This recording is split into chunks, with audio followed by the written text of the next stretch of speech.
morning I'm going to be speaking about equal treatment, specifically equal treatment that comes out the Employment Equity Act. Those amendments are in law, and the future amendments in the Labour Relations Act. They're very, very important amendments for employers because it affects all their employees, not only their temporary employees, but all their employees. We'll be unpacking those clauses, but more specifically this morning, we'll be trying to give a sense of some practical solutions to employers. Because equal treatment doesn't mean everyone should get the highest denominator. Potentially it means that we need to come down to the right level for employment and for creation of employment and for stability in many organizations. Thank you. So my name is Johnny Goldberg, for those people who don't know me. It's the CAPES Breakfast, the confederation that represents the industry. We represent the industry in a number of different places, including Business Unity South Africa and NEDLAC, and we've been in the negotiations around amendments to labour law, including employment equity, for the last 5 years.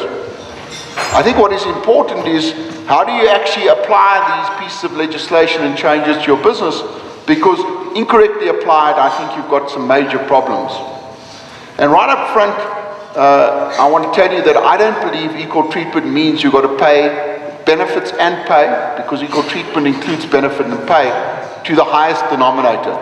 Maybe what you've got to be considering in your businesses is to come down to what the market rate is. In many businesses in South Africa, we are paying above the market rate and we are uncompetitive. So I'm going to be trying to put some propositions and some proposals to you today to think about as to how we grapple with these concepts of equal treatment. I'm going to talk to you about equal treatment both in respect of the Employment Equity Act, which is a law now, it's implemented, it's live, and we've got to apply it, and in terms of the Labour Relations Act Amendment Act, which will come law and become law before the end of the year, and I'll speak more specifically about that now. So there are two pieces of legislation that talk about equal treatment, and equal treatment includes both pay and benefits. We need to understand that. And hopefully during the course of this pitch, I'll be able to explain what I think some solutions are and give you an insight as well as to what people are doing out there in the marketplace. So what solutions are people looking at, for instance, in their temporary employment staff? What solutions are people looking at in terms of their part-time and their fixed-term staff? And again, I'll remain back in this venue for as long as it takes to answer any questions that people do have. Remember, this is about equal treatment in labour law and employment equity. It's not about marital law. I can't help you in respect to your relationships with your husbands, wives, boyfriends or girlfriends. You'll have to go consult someone else in that regard. But in regard to labour law, I hopefully can answer any questions that do arise.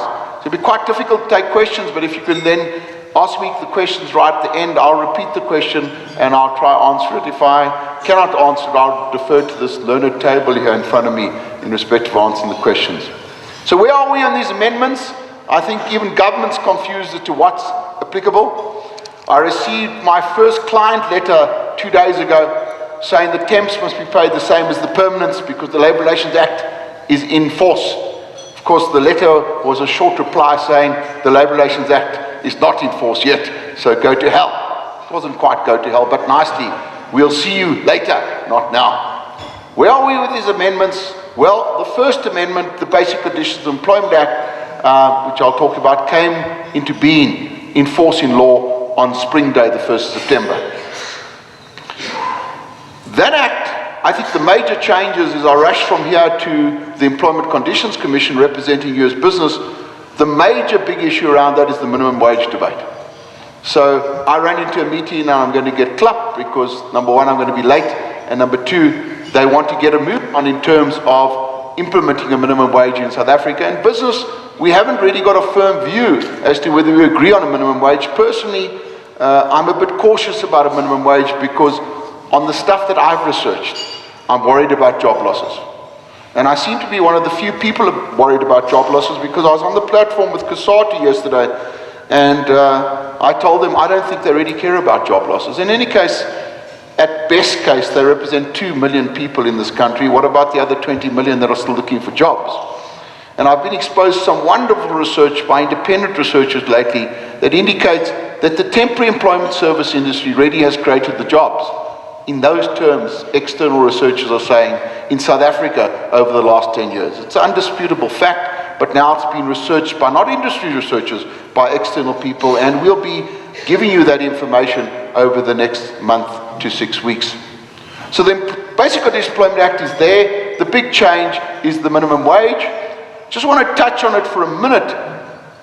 There's also sectoral determinations catered for in the Basic Conditions Employment Act. So many people say we've got a minimum wage, for instance, in this sector. In hospitality, there's a sectoral determination, it's a minimum. And the ECC, the Employment Conditions Commission, can only grant actual minimum increases. So if the minimum for a helper in this industry is 3,000 Rand per month, we can grant an increase on that 3,000. If you're an establishment that's paying more than that, we can't tell you what to pay. The minimum wage is not applicable to you. The amendment to the Basic Conditions Employment Act says we as the ECC can determine the actuals. So you're a good employer, you're paying 4,000 or 5,000 Rand for that category of employee. We can say that person should also get an 8% increase. So I ask you with tears in my eyes, why would you pay anything above the sectoral minimum unless it is based on performance? Because your biggest problem in the South African workplace is you're not paying people enough on performance. We're paying too much on the guaranteed pay package. So you get paid whether you come to work, whether you're there, whether you're half not there, whether you've got Dr. Falsity's note or not. We still pay you the same amount of money. So one of the propositions in one of my solutions to equal treatment is where you are covered by a sectoral determination. I think you need to really start questioning why you're paying above that, unless you're paying above that based on performance. Because ideally you want to incentivize people for additional production, good performance, good service. So there's no more waiting for this act. It's been in law since the 1st of September and we got to apply it. The Employment Equity Act, which I think is the biggest game changer in terms of all the amendments. You labour brokers, TSs, I'm not worried about you. I'm worried about the Employment Equity Act. Every client I go to and I look at compliance in terms of the act that came into effect, the amendments on the 1st of August, I find huge non-compliance. Again, it's not the subject of the breakfast this morning, but that huge non-compliance now comprises of a fine of up to 2% of your turnover or 1.5 million Rand, whichever is the greater. And I'm going into companies at the moment that are non-compliant. Completely non-compliant. So again, if there's a game changer, it's about money, it's about 2% of your turnover as a potential fine, or 1.5 million Rand, whichever is greater in terms of the fine. So that's a big game changer. My reference, of course, and the regulations that come out with employment equity and have been enforced since the 1st of August is, of course, the topic of equal treatment, which I'll talk to you about today. But Chapter 3, the affirmative action progression, the procedural steps, is what worries me for business, because I'm finding there's a huge degree of non-compliance. And yes, people say, catch me if you can, but if you are one of the people that are inspected, getting you to court and getting a fine applicable to you is going to be a lot easier. The Employment Services Act, for the temporary employment sector that is here, that act is a blessing in disguise. It's not in law yet. It'll come into law at the end of this year. Why is it a blessing in disguise? Because the people in this room and the clients are the compliance sector. Thank you. We should give ourselves a round of applause because we comply. It's the Oaks and are not here that are the non-compliant people. Both the temporary employment services plus the utilizations of those particular services. I keep on coming across TES companies supplying listed entities that I never even heard about. I don't know where they come from. I don't see any accreditation. So this act, for the people that are in this room, for the clients in this room, for the TES employers in this room, this is a blessing in disguise. We're saying we want accreditation, we want registration, and we want to ensure that users of the services only use people that are accredited and registered. When will this come into being?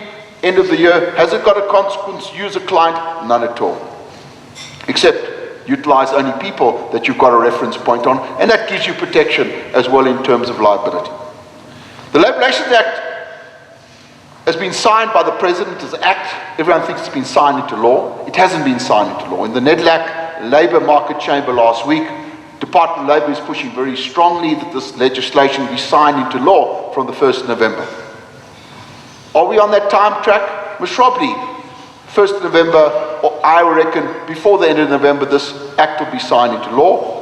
The 3 months extra protection that's granted to temporary employment service employees, that's granted to fixed-term contract employees and part-time employees, both in respect of this deeming clause and in respect of equal treatment kicks in after 3 months.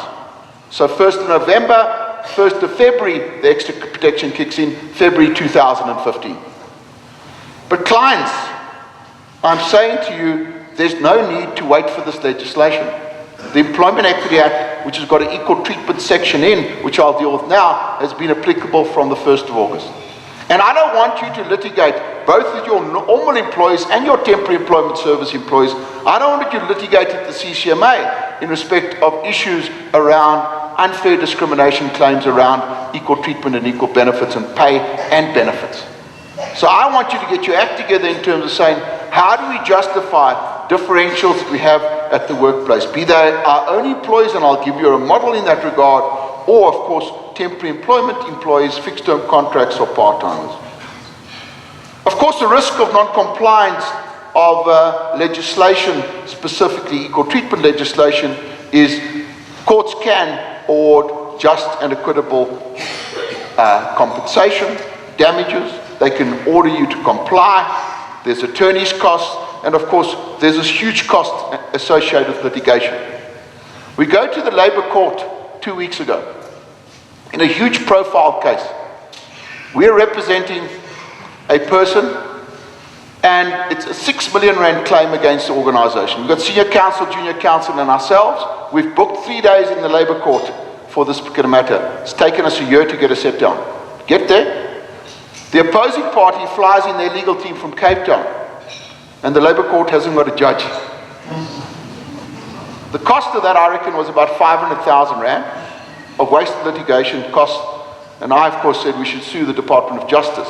But the next date we can get is in April next year. So litigation is costly, it's difficult. I'm very concerned about the Labour Court, and I think all the social partners are, but I think we just got to get this right and not do it through litigation. Of course, I believe unions can bring claims against employees, both in class actions, there's reputational damage, and of course, you're going to have an unhappy workforce. It's amazing, I've been in labour law for 25 years, and the one fact that I do know, I don't know too much, but I do know one fact, that paying people more does not necessarily produce happiness. Actually, the people seem to be happier in the tougher firms than the untougher firms. I just go down to the retail sector and just go to the retail sector as to why one retailer flies and the other one doesn't, and start unpacking that a bit and you'll see why. But let's just stay on the issue of equal treatment. There are 2 acts. The one is the Employment Equity Act. The amendments are in force from the 1st of April, and that applies to all employees. There are no qualifications or pre-qualifications, and all applicants for employment. Of course, we can discriminate against applicant for employment as well, and that's in the Employment Equity Act. So that's the applicability of the equal treatment clauses, which I'll deal with in the next slide in respect to the Employment Equity Act. The Labour Relations Act Amendment, of course, the equal treatment clause only is applicable to those employees who earn less than 205,433 per annum, and those people who have been there longer than 3 months, who are temporary employment services, fixed-term contracts, or part-timers. So there's a qualification for the applicability of the Labour Relations Act section on equal treatment, but of course, we're all caught in the net with the amendments that have come through the Employment Equity Act. So that's just in one slide to try and understand what I'm going to unpack. And the first section I'm going to unpack is the Employment Equity Act, which is in motion at the moment. You might say, Johnny, that slide's too busy and it's not very good to have presentations. These slides are available. You don't need to take any notes. You can plagiarize these slides as much as you want. They're mine, so you can do whatever you want with them. Either you email me, they'll be on the CAPES website by the end of today. The slides are freely available for you, so all you've got to do is listen and try and understand what you need to do in your businesses. In legal drafting, where something is underlined, that's a change that was effected on the 1st of August. Where it's in brackets, it's deleted. So we know, and the current act since 1999, the 1st of December is when the act came into being, we may not discriminate unfairly, directly or indirectly, in any employment policy or practice against employees or applicants for employment on the basis of the listed grounds. And if you look at those listed grounds, they are race, sex, color, religion, HIV/AIDS status, etc., etc., etc. We know those grounds have been around for some time, no change there. What has changed, or any arbitrary ground, is added in the underlined section. Why do I put up the act? because people get this wrong. People can't read in South Africa. We accept Joburgers, you can read, but in the rest of the country, people just don't seem to be able to read at all what English is. So that's a change. Arbitrary ground would widen then the grounds for unfair discrimination claims. For the first time in South African labour law, we got also highlighting in section 6.4, which says a difference in terms of conditions of employment between employees of the same employer, performing the same or substantially the same work. We understand that, HR practitioner versus HR practitioner. Or a new concept in my mind, or work of equal value. So we're not talking HR practitioner to HR practitioner, we're talking about HR executive potentially to finance executive. What value do they give to the organization? I'll get into that just now.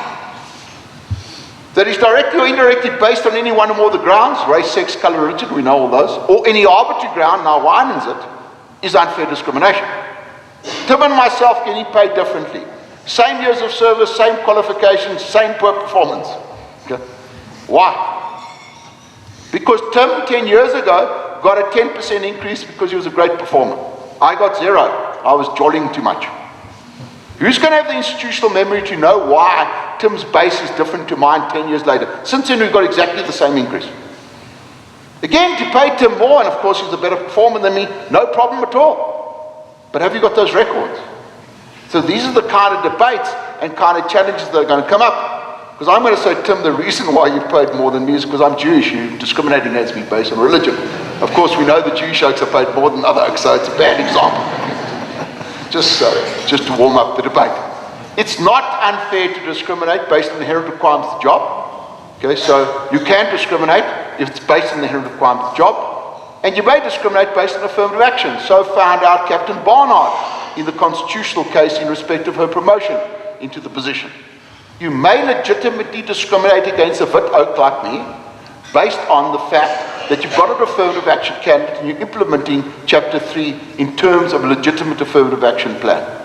There's no problem with doing that. The Constitution has an exception, it allows for that, and of course the Employment Equity allows for that, the Act allows that, provided you've got a plan and implement it correctly. So what does arbitrary mean? Arbitrary means I've got no explanation for paying Tim more than me. If it's based on years of service, experience, etc., no problem, and I'll get into that just now. But if it's just somasua, for those people who do understand Afrikaans, arbitrary means just somasua. Don't know why, just it's like that. Okay. So again, ideally, we should be paying Tim 50,000 Rand a month and Johnny 30 based on performance. That would be ideal, doing the same job. Maybe that differential is too big and we'll get into that just now. So that's the big change.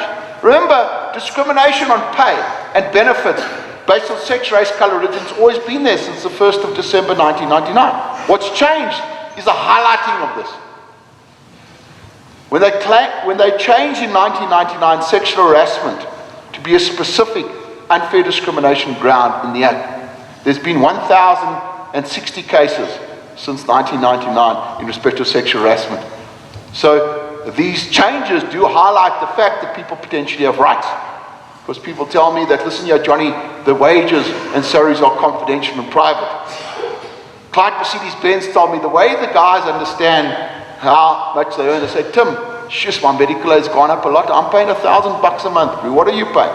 1, 2, I know exactly what you earn, I just work it back. So this confidentiality around remuneration is a farce. Critically important in these amendments, again underlined in that section, specifically section 10, is that if you earn less than 205,433 per annum, below the threshold, you can refer your unfair discrimination claim directly to the CCMA before you had to go to the Labour Court. If you sexually harassed, no matter what you earn, you can take your matter straight to the CCMA. You have an election here to go either to the CCMA for arbitration or the Labour Court. The fact that you can go to the CCMA for your case means a lot more people would have accessibility to getting their particular cases heard before the CCMA. What is good, and what we argued for very strongly in the NEDAC negotiations, was there's a full level of appeal. So the next section says that if you lose your CCMA case, you can go to a court, and it's not a review, a limited ground review, it's a full appeal to the Labour Court, and that's an excellent issue. But again, we don't want to litigate on these issues. We want to make sure that we have justifications as to why we are paying people differently. That's all our employees. Of course, we get into the concept of equal value, which is a little bit more difficult and which I'll try to explain now. I think what is important is the burden of proof has changed. It's brought into line with a case called Harkson versus Lane. And basically, if you're alleging as an employee or applicant for employment, discrimination based on sex, race, color, religion, one of the grounds we know, then the employer has got the burden of proof, number one, to say it didn't take place. Two, to say it's rational and proportional.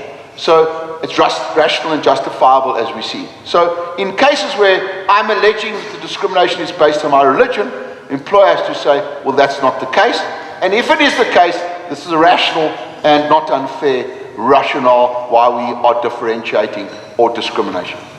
If it's arbitrary that I allege that Tim's being paid more than me because of an arbitrary basis, the onus swings back to the employee to prove that the conduct complained about is not rational.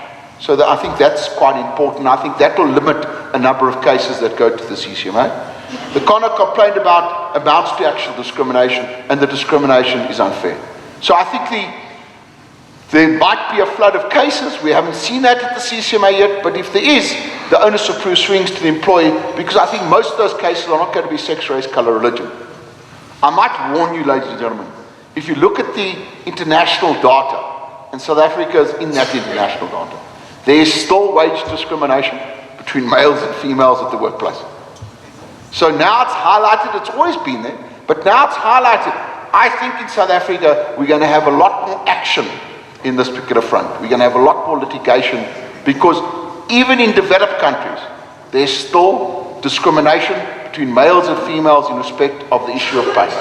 Benefits, generally not, because it's quite easy to identify the benefits, but historically there are definitely differentials in respect of pay. If we go to the regulations now try to give you some guidelines in respect of how you first of all determine whether jobs are of equal value. And again, these slides are available for you. I can send you the regulations and all the issues around that. But the regulations say when you look at jobs objectively and comparing the HR executive to the finance executive to see whether jobs of equal value to the organization, you look at the responsibility demanded from the job. As an example, you could look at any other factor, but these are some factors which will guide you, including responsibility for people, finance, and material. You look at the skills qualification, including prior learning and experience. Tim's got more experience than me, no problem paying more. As long as you've got that factor documented, that will be justifiable. Physical and mental and emotional effort required to do the job, conditions under which you work, physical environment, psychological conditions, and the geographical location. I come from the Eastern Cape. I come from a little town called East London. Okay? Many of you don't know that. They keep on saying, Johnny, you're the PE guy. I'm so sick of trying to explain where East London is. I just say, yeah, I'm the PE guy. Because I was born in PE, so I say, yeah, I'm the PE guy. East London's a little town that most of you have never been to, but it's got lekker surf and lekker beaches, so that's why we still live there. But the reality of fact is you pay us East London oaks less than your Joburg oaks. Okay. Is that discrimination? No. That's based on market surveys that you can pay these coastal bastards less because we only work till Wednesday. Today is an exception. I'm working beyond my working day. Okay. We only work till lunchtime on Wednesdays. For the rest of the time we go surfing or play golf. It's true. Okay. Check those Cape Town oaks for how much they work. So we pay them less. That's not discrimination. It's not arbitrary. It's not based on sex, race, color, religion. It's based on the fact they're lazy bastards. Except, of course, I spend more of my time in Johannesburg than I do there. So I listen to the bottom saying the things you look at when you compare this are responsibility, skills, qualifications, efforts, and, of course, conditions under which you perform the work. The regulations go further and say you can have any other factor, as you see at the top, that you believe is relevant in determining whether jobs are of equal value. The example that is used is, let's assume I run a small law firm. This example already got the hairs in my back. Not that I've got a hairy back. The expression hairs in my back. I haven't got a hairy back. Should I just show it to you later? But this really riled me because the example Paul Benjamin was saying, well, if you've got a small law firm, you have a driver and you've got a receptionist. And we've done this objective analysis and found that the value of the driver was equal to the value of the receptionist, because the driver drives important legal documents, the receptionist receives important guests, etc. Then if they are of equal value, potentially you can have the claim, because the driver's paid more than the receptionist. You know, I'm just saying, guys, where are we going to in this regard? Because if you look at the international legislation around equal treatment, it really goes around gender, focus on gender. We, of course, got arbitrary and everything else incorporated into ours, and this example would really concern me. But let's assume that's correct. First of all, I don't know how you'd be able to assess the equal value objectively, but let's assume we can. And they are of equal value. Then if the driver gets paid more, and it's because of the conditions that he works under, because the receptionist works with the espresso machine, the lovely music, the lovely couches, where the poor driver drives in this terrible Johannesburg traffic, that would be a rationale for paying him extra because of the physical environment under which he works. And of course, you've got to deal with taxis that stop anywhere and everywhere that they want to nowadays. So again, what do I want you to do is, I'm saying, if that is the comparator, I want you to sort it out now and ensure that you got recorded. That is why the driver is getting paid more. That's what we've got to do in terms of our analysis in respect of our employment equity regulations. Again, Regulation 7 goes on to say, well, here are factors justifying differentials. These are not a complete list, but if you want to find factors as to why you're paying people differently, then here are some of them. It's not unfair if the difference is fair and rational, and it's based on issues like seniority or length of service. It's based on qualifications, ability, or competence. It's based on performance, quality, and quantity of work produced. So again, all those factors are factors that you can use to differentiate. I don't want to just bring out these factors over when I'm litigating. I want to establish them now as to why we are paying people differently. If a person's demoted and they're getting paid more because you kept their salary at the same level when they were demoted, then of course that is a justifiable reason. But I ask you with tears in my eyes, please don't do that. If you demote a person, either fire them or alternatively pay them for the job, because it would be a great career move to say, I want to get paid the same but do less. So, you know, my view is those people who demote people, demotion is an option to dismissal. So either you're demoted and take the package applicable to the job, or else you're gone. I don't advocate that we should be paying people the same if we do demote them because they're too useless to their current job, just by the side. People employed in a temporary position to gain experience, shortage of skill, market value, Eastern Cape versus Johannesburg, shortage of skill. A lot of firms here, because of the critical shortage of skill, are actually paying people more. The technical electrician that we're trying to employ now is getting paid more than Johnny has been there for 10 years. Not arbitrary, that's what the market's produced. We can't get an electrician. Does that mean Johnny must move up to the new electrician's rate? Not necessarily. It's not arbitrary. You can't come at us. Of course, Johnny will be very dissatisfied that the new person is getting paid them more than them, but it's a factor you'll have to deal with, but it's not discriminatory, and those are the factors that we need to list. And it says in G, any other relevant factor that's not unfair discrimination in terms of Section 6, which is race, color, sex, religion. So, ladies and gentlemen, here's the package of the Employment Equity Act. You need to do this, and your critical document, to my mind, is your report you submit to the Department of Labour. The report you're meant to submit on 1st of October, electronically in January, around your income differentials. Since the Act's been enacted and the amendments, everyone's got to report every single year. What do you need to do? You need to report on your income differentials, and the department has sent us a form as to what is regarded as top management and what's regarded as unskilled. So I just put a filter in there. So top management is 6, bottom management, no management, unskilled is 1. So if you put that filter in, you've then got to submit your data in this form, the EA4 form. So put the filter in again, top management is 6, unskilled is 1. Now, you're submitting this data to the Department of Labour, and this data is then available for analysis. So I give you some raw data from a firm, and that's what it looks like. That's what the submission looks like. I then put it into a system, and I analyze that data, and I come out in the yellow, or orange for those people who are a bit colorblind. Maybe it is orange and yellow in this column. I come out to you and show you the differentials of data that this client submitted to the Department of Labour. Okay. In English, you'd come kak. Okay. If you just look at level 3, there's a 336% differential between level 3, between the entry level and the top level in level 3. If you submit that data and don't have explanation for it, you're in trouble. Most of us are submitting stuff to the Department of Labor, we don't even know what we're submitting. So what I then do, in this example, just to give you, and I'm suggesting this is what you do, we're going to get to temporary employment services now at the Labour Action. But in respect of all the employees, I think you need to try and get a rational proportional system, because the regulations and the Act say you've got a rational proportional system of why you're paying 10,000 Rand as the entry of level 3 and 20,000 Rand as the maximum, you fine. So what I then do is I put this in, I put all these categories in the yellow. These are the number of people in each particular level. In the level I'm analyzing for you now, in level 3, there are 353 employees. If I put them in a rational proportional system, I go to Patterson and I say, well, the differential between the bottom and the top starting from 1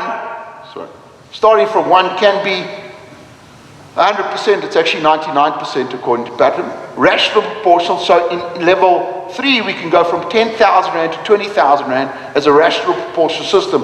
What does that produce us? That produces us the following. It says that 17 people are underpaid in that level and 29 are overpaid in level 3. Can you deal with that, ladies and gentlemen? Of course you can. What does the Employment Equity Act say? You have to deal with that immediately. We can find a system to either correctly classify these 29 people that are overpaid, or increase and correctly classify these people, these 17 people that are underpaid. It doesn't say you've got to do it immediately. You could do it over 2 years. Can you deal with that? Of course you could deal with that. But of course you'd want to deal with that and have that done before the Department of Labor comes at you, or before those 17 people that are underpaid come at you, or before the 307 come at you, so they should be paid the same rate of pay as the 29, the highest rate of pay. I started off the session by saying equal treatment does not mean going to the highest denominator. We might be retarding those 29 people. If they're males, you ladies think we're retarded in any case, don't you? Bad choice of word. We might be slowing down the increases of those 29 people and increasing the 17 as a way to parity over 2 years or 3 years. That's the way we deal with it.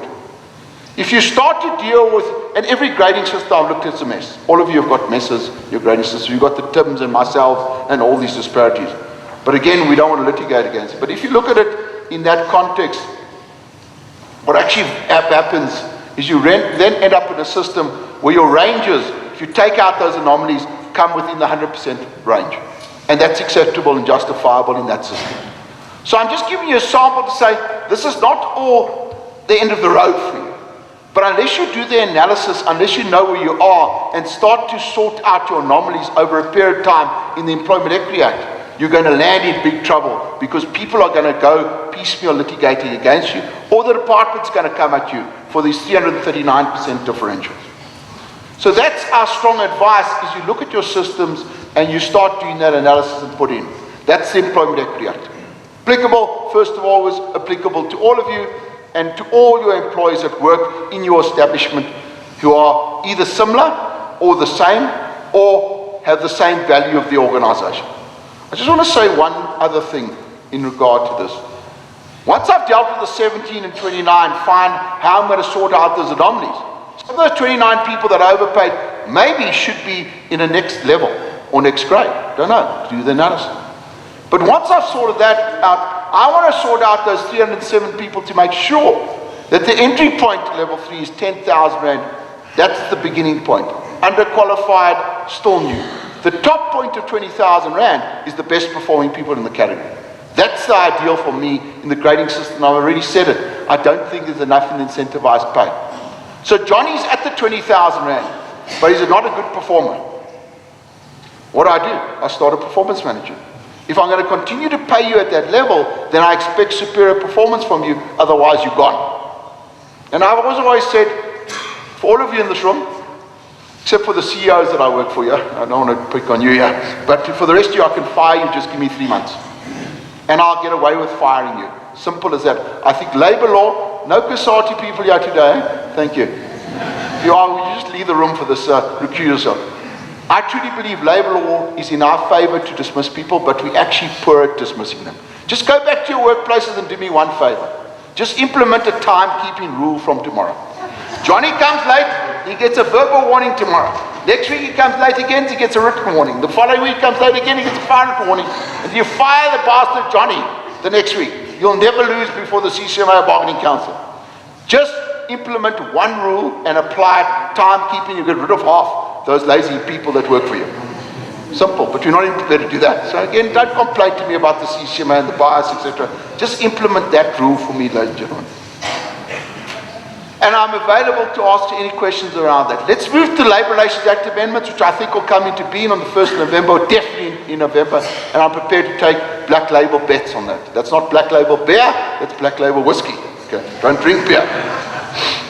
But the Labour Relations Act amendments in respect of equal treatment say temporary employment services, fixed-term contracts and part-time employees earning less than the threshold, 205,433, after 3 months continuous work at that client's premises, in that job, must be treated the same as the client's employees.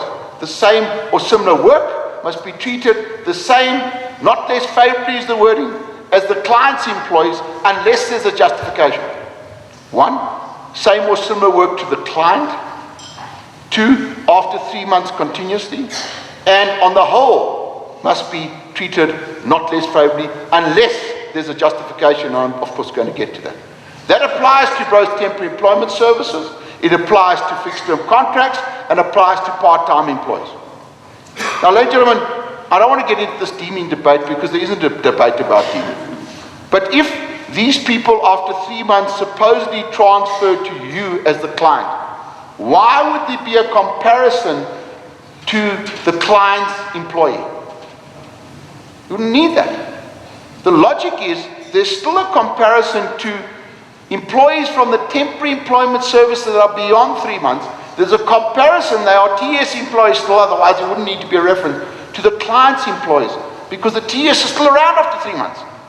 Sorry, do I miss something in the English class? I wasn't good at English, but at least I understand that. Half the advisors out there don't understand this.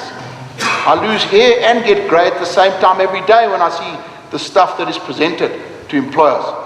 You don't need to terminate your temporary employment services employees after 3 months. You just need to know there's extra protection for them. And that extra protection comes in the form of deemed, respective deeming in terms of only the Labour Relations Act, and your big risk is respective dismissals. That's the law in any case, ladies and gentlemen.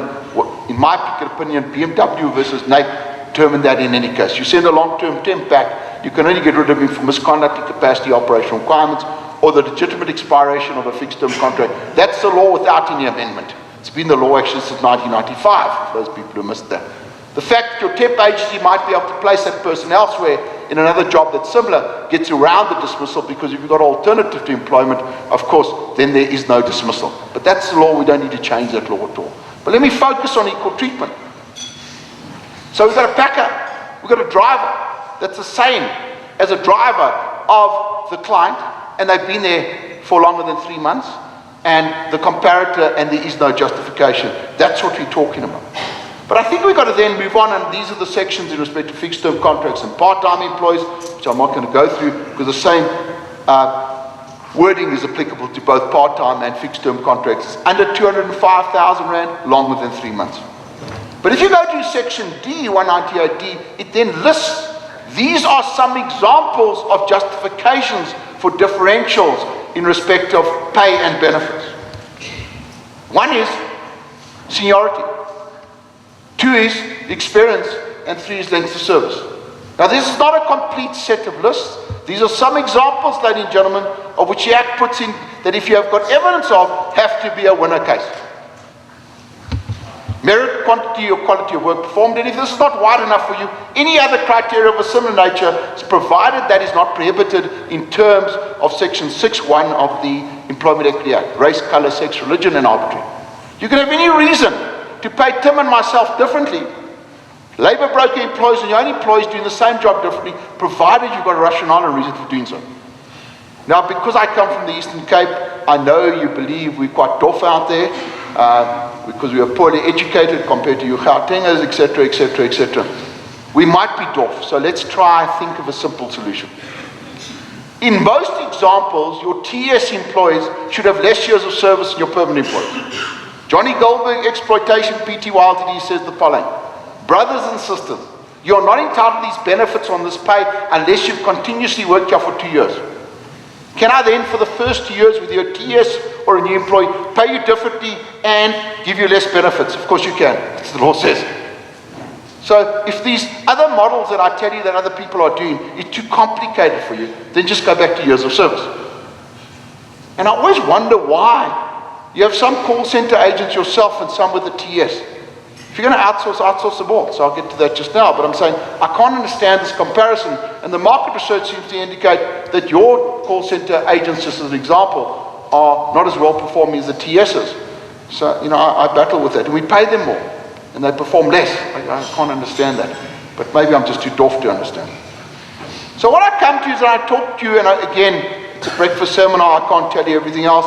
And I was at a seminar yesterday, and I just find that people are not getting creative solutions. So I'm going to tell you some examples of what businesses and organizations are doing out there in respect of both the Employment Equity Act and specifically the Labour Relations Act amendments, which of course I've told you repeatedly are not in force yet. Well, I go to my friendly labour broker, because everyone in this room is very friendly, nice people.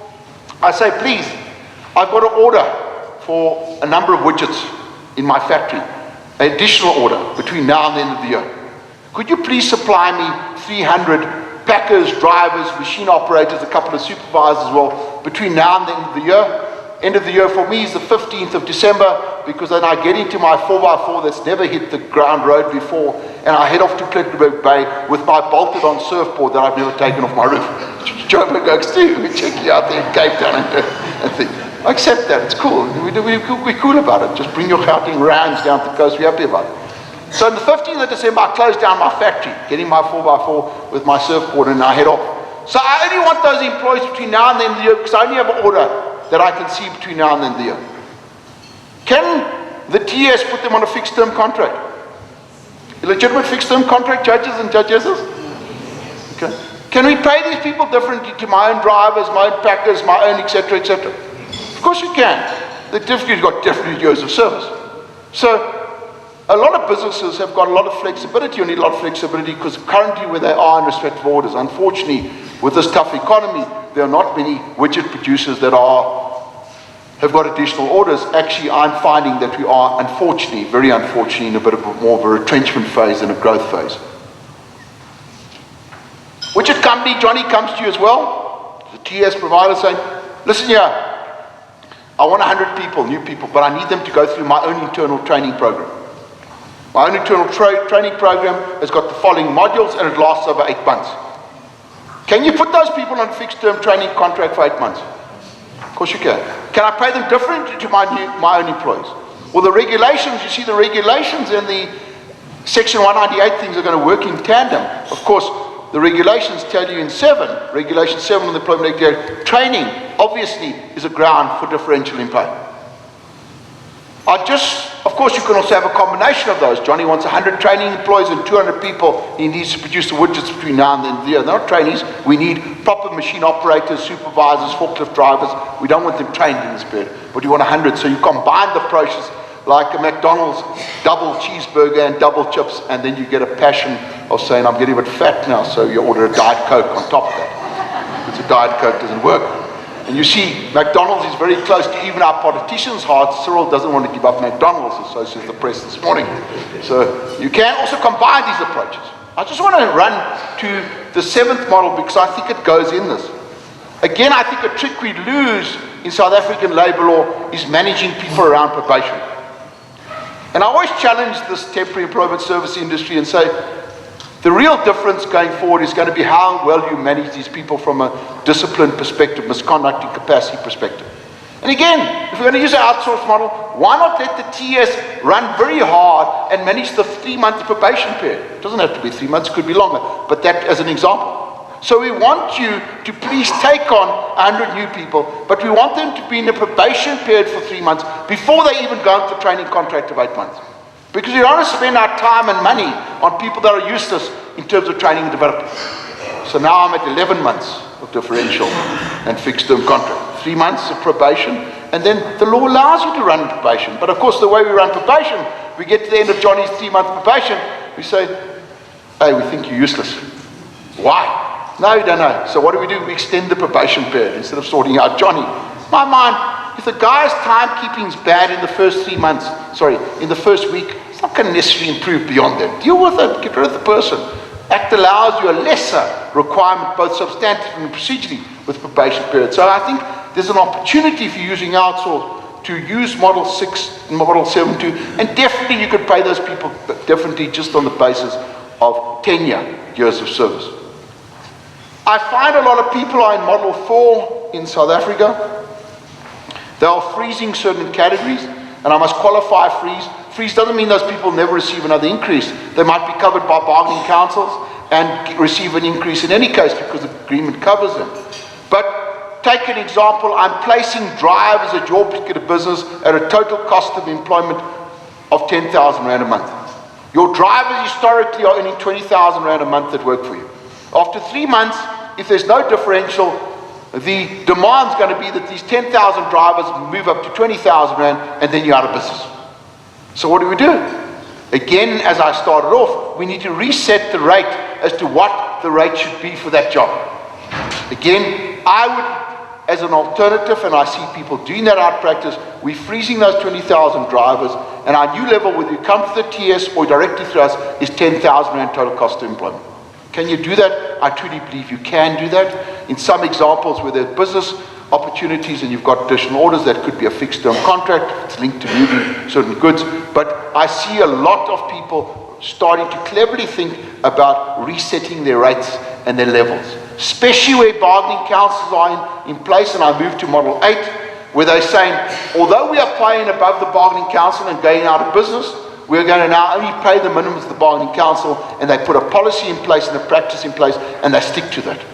For the drivers, ideally, of course, you want 10,000 as the base, and you want the incentive to be based on loads delivered, truck looked after, etc., etc., etc., back to my model of incentivization. So I see a lot of people going around saying, we're not moving all drivers up to 10,000 Rand. We're going to reset the levels. And again, I come back to the sectoral determination.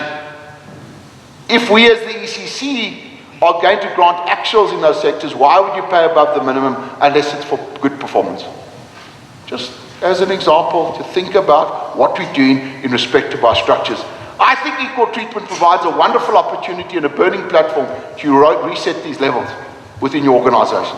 Because you can't, in the industries and businesses that I have consulted for, I haven't come across one that can take a 30-40% hit in their particular pay packets at the moment. So they're forced to think creatively about issues. Thinking creatively about an issue is I go to a company that picks vegetables. Their labor broker employs $18 an hour. Their permanent employees by collective agreement negotiated $24 an hour. I can't see a years of service difference, a skill difference. I can't find that. So effectively, after 3 months, if this legislation comes in 1st of February, these employees must be paid $24. Client saying, Johnny, we can't have that because productivity is our big issue. I say, client, would you pay the labor brokers above 24 Rand based on picks per hour? Yeah, of course we would. So their system now is that labor broker employees can earn up to 26 Rand an hour. So labor brokers employees are often earning 26 Rand per hour. Actually, it's more the norm than not. Is it equal or the same, ladies and gentlemen, to 24? It's actually better in most cases. Is it arbitrary? Again, you've got to think creatively. The average advice I see out there is saying, no, you've got to move everyone to 24 Rand. Actually, I had a CEO of a logistics company beating his head on the table saying, Johnny, if I've got to prioritize and take everyone in, it's going to cost me 40 million Rand a year, and I know I'm going to get a corresponding drop in production. Find a solution. Okay. He knows to permanize and to equalize up to the top level, it's going to cost him 40 million Rand a year, and he knows he's going to get a corresponding drop in productivity. Doesn't make sense for him.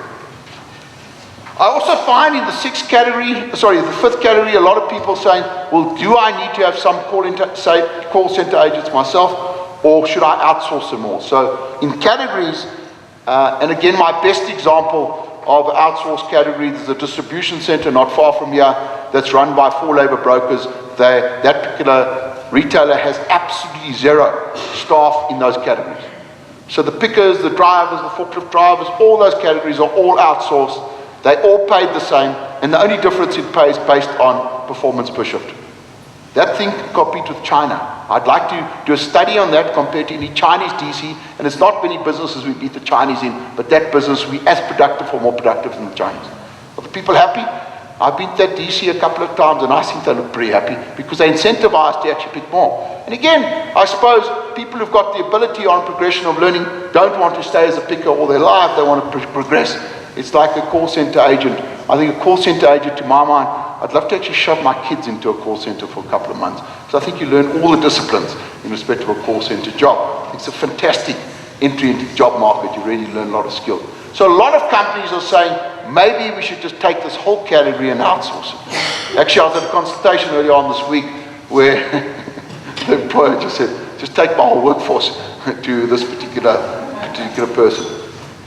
I think the interesting development that's going to come out this legislation, and again, my own view in legislation, you can't correct all the evils, and I accept there's some bad practices in this sector and there's some bad practices in general employment, generally in South Africa and around the world. I can't stop that. All we can do is set up systems to try and ensure that people are brought to book. But I'm finding that the dividing line between temporary employment services and functional outsourcing is very narrow. Okay. Basically, what separates a TS worker from a prestige cleaning worker is the broom and the bucket. And I can tell you now, I see this industry, the TS industry, playing a lot more in the functional outsource game now and going forward. Okay? So I take over your whole switchboard, plus I put the machine down there. You're not TS. You're going to be paid for running the switchboard, not based on those hours, based on running that particular function. I can see distribution centers going this way. Here, specialized DC, here are the keys, we want X amount of picks in the morning, get paid per pick. It's going that way, ladies and gentlemen. And I keep on reminding myself, when I started labor law 25 years ago, there wasn't a manufacturer that I consulted for that didn't have their own security, their own trucks, their own drivers, and their own cleaners. I know hardly anyone who has any of that left in it. It's all been outsourced. Again, the way of the world has gone that way, whether you like it or not, whether you're opposed to that. I think you're either going to have to change or you're going to go out of business. So I see people playing the functional outsource category. My last example is the bargaining councils. I think there's opportunity, if you're covered by a bargaining council, to pay the minimums and the conditions of service and to put a policy in that you're going back to that particular level. Because a lot of companies, one company specifically, my first consulting job with them was in 1990. They had 26,000 employees. Today they've got 8,000. They pay about 50 to 60% above the bargaining council rates, and I promise you their productivity is worse than the competitors who are paying on the bargaining council rate. And I tell you with tears in my eyes, what have we done? We've said, how's it by China? How's it by India? Those jobs have mainly gone from 26,000 well-paid benefit jobs to 8,000 jobs to China and India. I say, clap ourselves on the back, South Africa. And then we've done that in our metal sector, we've done that in our paper sector, we've done that in our textile sector and in our clothing sector. We need to wake up and look at the reality. I know, and I've seen factories and I've seen distribution centers that are as good as I've seen in China. But they've got to operate on models where you're paying people for the finished quality article more than you're paying a person a guaranteed pay packet where they arrive at work or don't arrive at work. They arrive and bring Dr. Falsey's note or don't. Or they take, we did an analysis of a firm the other day, and they were losing 2 hours a day on a 9-hour shift. Just on late to work, early to tea, late back from tea, early to lunch, late back from work, early going home. If you did a proper time study and you look at the time wasted just around that, it's huge in terms of productivity. Again, I'm not blaming the trade union for that. I'm actually blaming my own constituency for that, because you could manage that. Get back to the CCMA and the criticism of the CCMA. I've never seen a case lost at the CCMA where you followed progressive discipline. And again, we are not good at following progressive discipline. We rather complain about the CCMA. And as an arbitrator, I'm telling you, the junk that generally employers serve up to you is quite bad. So again, cases are not done correctly. And I think we win more than we actually should win. That's my truthful recollection of arbitrations. I think we win more than we should actually win. If I summarize this, ladies and gentlemen, sorry about the pointer, I'm tapping, but you've got two pieces of legislation. The Employment Equity Act on your left-hand side, effective from the 1st of August. Pre-qualification, none. All employees and applicants for employment are covered, and again the grounds are race, sex, color, religion, and specifically arbitrary is included. Again, if it's same or similar or of equal value, and it's based on sex, color, religion, the differential or arbitrary basis, then it is unfair discrimination. The onus is on the employer to prove that it's not. If it's sex, race, color, religion, it's on the employee to prove if they are alleging an arbitrary ground. All of you have got unjustifiable differentials in your pay structure. You've got to submit your EEA form. You've got to submit your income differential. Sort that out as to where they are, why they're there, and find a plan over the next year or two to correct those differences. Again, if Johnny is paid at the top level of level 3, make sure Johnny is then performing at level 3 and coach him, mentor him, or kick him out after a process of performance management if he can't operate at that level. Simple as that. Again, when I talk to you about simple timekeeping that we don't even do, I'm not going to talk to you about measuring performance, because the average employer in this room treats performance management the following. I've got a person, and I always say, performance management, talking about a person, it's not their fault. They're just too thick to do the job. You've got some of those who work for you? Plenty. How do you deal with them? You deal with that by doing their job for them.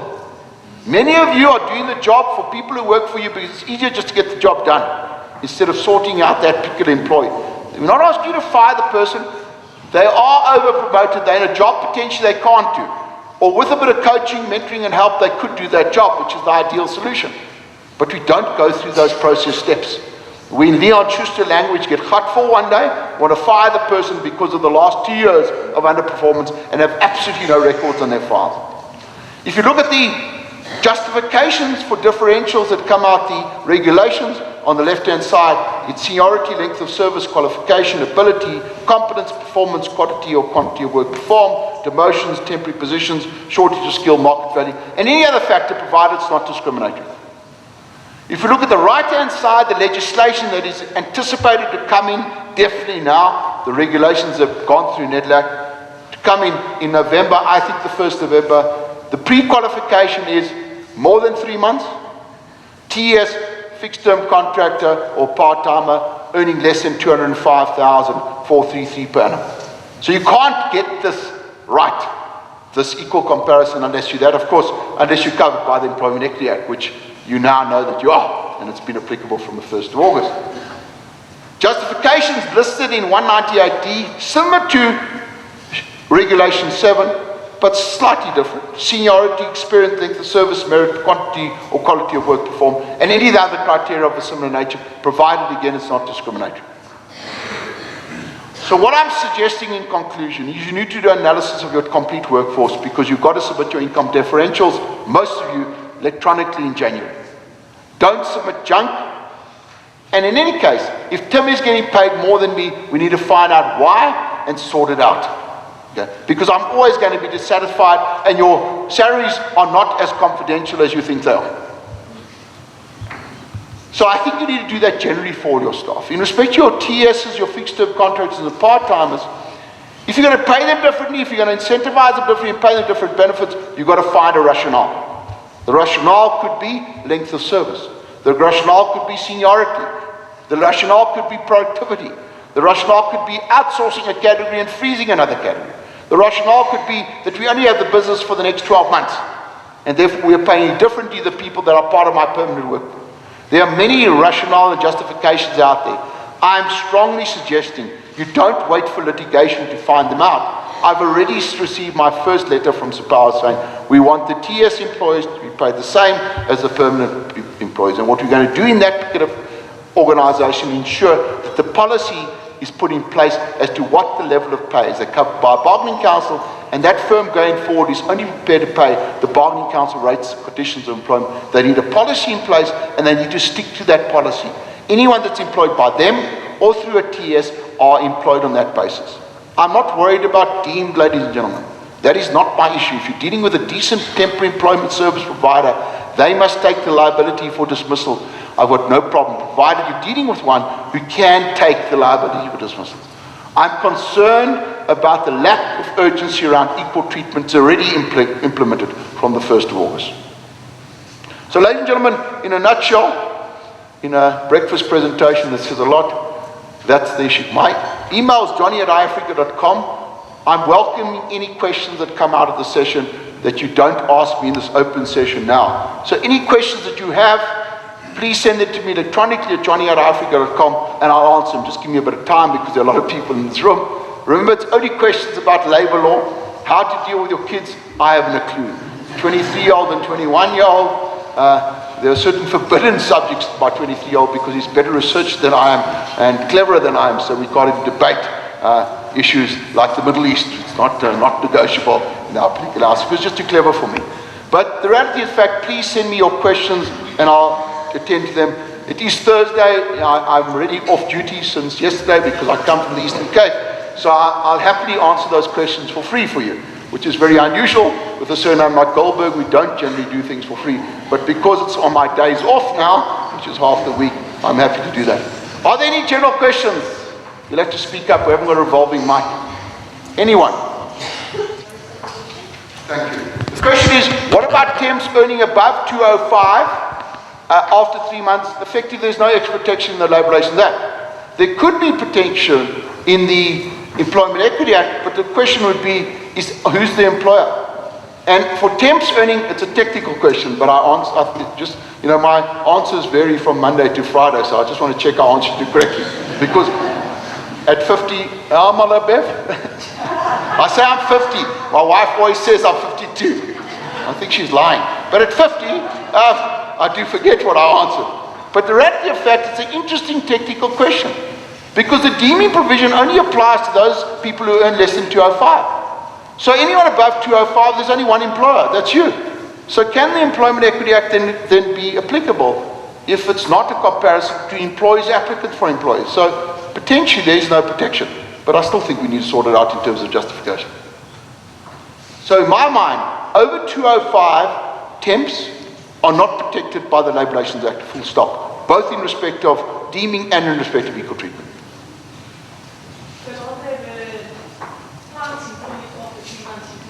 No.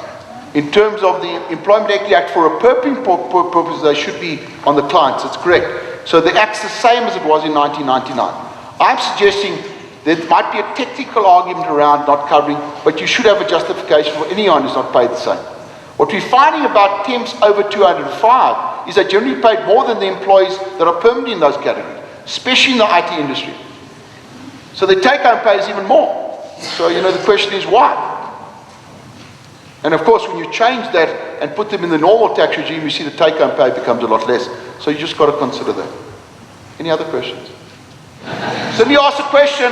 You've got people above the bargaining council rate. Let's assume 10%. How do you reduce it to the bargaining council rate? Well, there are two ways. There's one by agreement, which is generally difficult, or the other one is via Fry's Metals, where you're actually retrenching people based on the fact that you can't afford them at 10 or 20 or 50% above the bargaining council rate. Normally what happens in most clients is they freeze those categories and introduce the new category at the bargaining council rate, and of course you're then complying with collective agreement. You freeze the people that are being paid 50% above in terms of you employing no more machine operators at that level.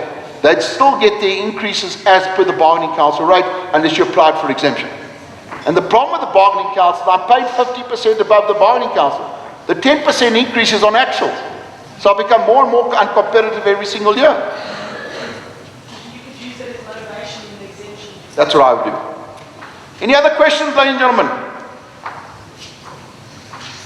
Please abuse my email. Thanks very much to Natalie and her team for great organization. Huge amount of demand in this regard. Hopefully you've got some sense to what's going on in respect of equal treatment. Your flexibility needs are going to be there forever, ladies and gentlemen. In many European countries, less than 50% of the working population today are permanent staff. Not because the European countries are bad employers, because that's the world of work. You need flexibility in these difficult economic times more than ever before. Sort out your flexibility options with your particular labour broker employees, and continue to use the sector. It's to your advantage. Just sort this out before the legislation becomes effective. Thank you very much, ladies and gentlemen, and travel well, travel safe.